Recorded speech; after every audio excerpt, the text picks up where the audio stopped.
ay rated SPG. Striktong patnubay at gabay ng magulang ang kailangan. Maaaring may masiselang tema, lengguwahe, karahasan, sexual, horror o droga na hindi angkop sa mga bata.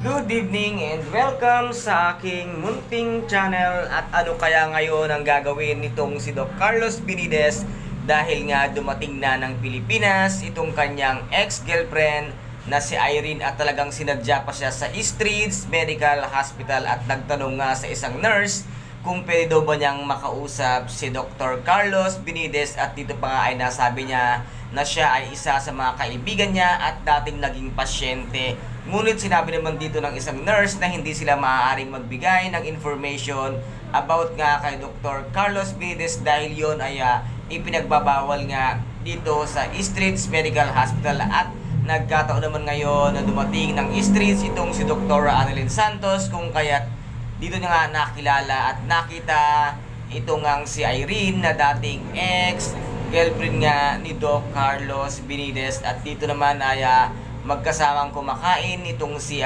Doc Carlos, si Lynette at ang kanyang anak na si Harry. At dito nga ay nasabi niya nga at naalala niya nga ang kanyang ex-girlfriend at tinanong niya nga dito kung ano ang pangalan ng kanyang ex dahil nakalimutan na nga niya. At ito nga nagluto ng isang masarap na pagkain na dinala nga ito ni Doc Carlos sa kanyang boarding house nung sila ay nandoon pa sa Amerika. At dito nga ay nagsaal sa boses na itong si Doc Carlos Benitez dahil ayaw na ayaw niya nga pinag-uusapan ang kanyang ex-girlfriend sa harap nga ng kanyang may bahay na si Miss Lynette Santos. Pero walang kaalam-alam itong si Doc Carlos Benitez na darating sa kanyang tahanan itong kanyang ex-girlfriend na si Irene. At laking gulat niya ng pagpasok na itong si Dr. Annalyn Santos ay kasama nga itong si Irene sa loob ng kanilang tahanan. Ano kaya ang magiging reaksyon nitong si Miss Lynette Santos pag nalaman niyang itong kasama ni Dr. Annalyn Santos ay ito pala ang dating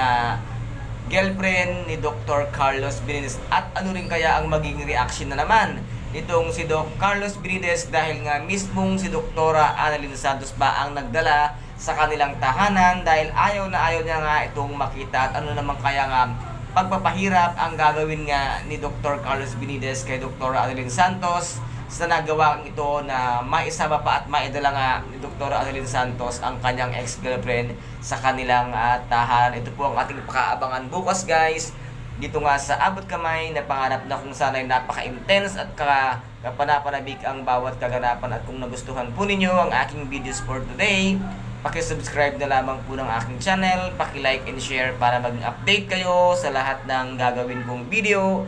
Maraming salamat po. Ingat, God bless and bye-bye!